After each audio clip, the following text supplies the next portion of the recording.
toppee ñu bàyyi présidente Adja Ndeye Diop ñu yeggale ko incha allah salaamualeykum wa rahmatullah. waaleykum salaam.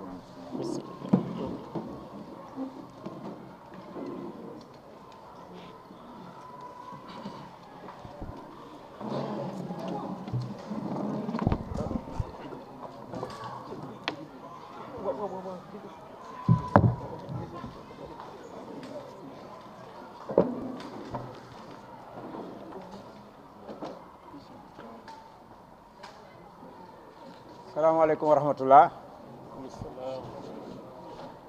Nous commençons par rendre grâce à Dieu, le seul digne de louange, et prier sur son prophète Mohammed sallallahu alayhi wa sallam. Déclaration de And Sam Jikko Yi du samedi 17 mai 2025, 11h, mosquée inachevée. Chers compatriotes du Sénégal et de la diaspora, chers amis de la presse, que la paix et la miséricorde d'Allah soient sur vous.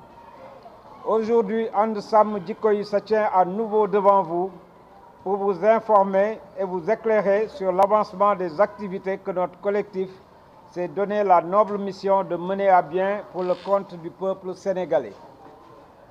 Parmi ces activités figure principalement la question de la fameuse loi portant sur la criminalisation de l'homosexualité, mais aussi bien d'autres préoccupations toujours liées à ce sujet.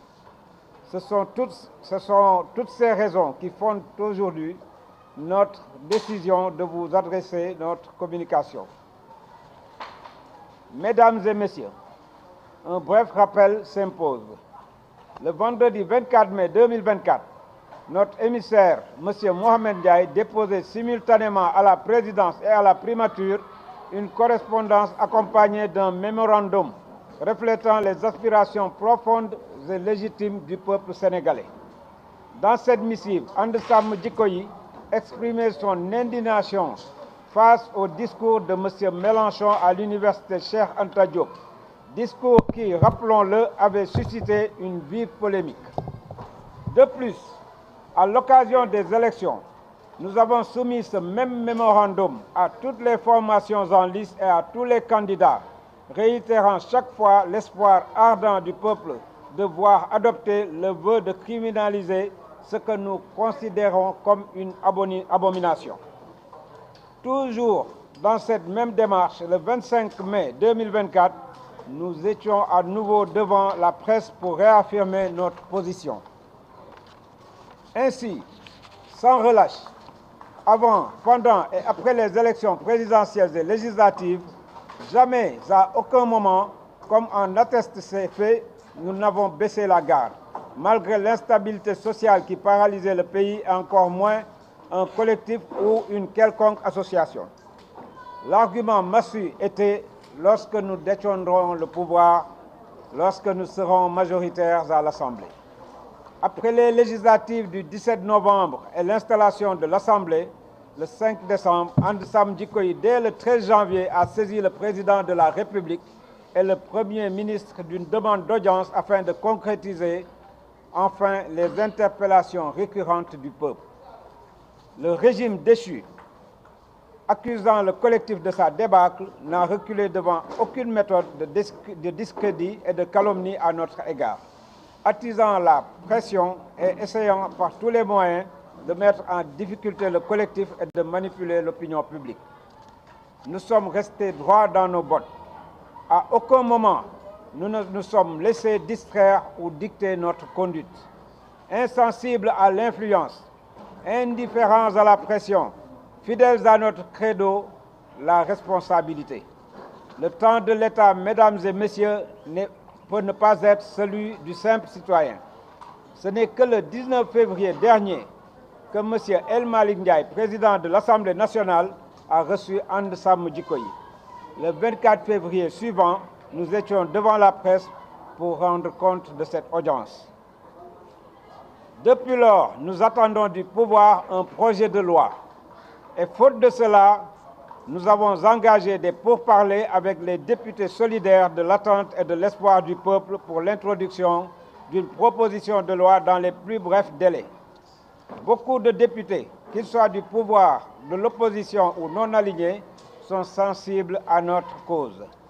Cette loi est d'autant plus urgente que le peuple sénégalais est encore sous le choc de la dernière provocation et agression menée en toute impunité par une bande d'homosexuels étrangers sur notre territoire. Nous appelons l'État à ouvrir une enquête afin d'élucider les mobiles réels de cet acte et les éventuels commanditaires et complices résidant au Sénégal ou à l'étranger. Impliqués dans ce programme, nous exigeons que des sanctions exemplaires leur soient appliquées afin qu'une pareille offense à tout un peuple et à ses valeurs intrinsèques ne se reproduise plus. Le site français LGB quelque chose, nous ne voulons pas leur faire une publicité gratuite, en annonçant les films homosexuels sortis en ce mois de mai 2025 à travers le monde, a cité le nouveau film sénégalais Timpi Tampa, projeté dans des salles de cinéma dans la capitale sénégalaise. Le site LGBT précise que ce film aborde un double combat contre les normes de beauté toxiques et pour l'affirmation queer LGBT. Dans sa description du film Timpi Tampa, toujours le même site, basé en France, poursuit. Mention spéciale au FESPACO 2025, le film mêle comédie, satire sociale et message LGBTQI fort, dixit le site. Ce scandale est imputable au service de l'État, plus particulièrement à la direction de la cinématographie, qui a apposé son visa pour la diffusion de ce film, comme pour beaucoup d'autres films et séries faisant la promotion d'antivaleurs. Pour mettre un terme à toutes ces offenses, il faut combler ce vide juridique de l'article 319 qui ne condamne pas la promotion des valeurs LGBTQ et tant d'autres dérives et offenses. Pour cela, nous exigeons le vote urgent de la loi criminalisant l'homosexualité dans tous ces nouveaux aspects cités dans notre document. Mesdames, Messieurs, comment, au vu de tout ce que nous venons de dire, une personne de bonne foi peut-elle prétendre qu'Ansa Mudjikoyi n'a rien fait? Consciente de son statut d'institution sociale, accréditée de la confiance du peuple dans toutes ses composantes, Ansa Mudjikoyi ne se laisse ni manipuler, ni instrumentaliser, ni menacer, ni faire chanter. Ansa Mudjikoyi possède les ressources humaines de qualité, les compétences et la responsabilité pour mener à bien sa mission. Elle la mènera à bien, Inch'Allah. Sénégalais, garde des espoirs. Nous vous remercions de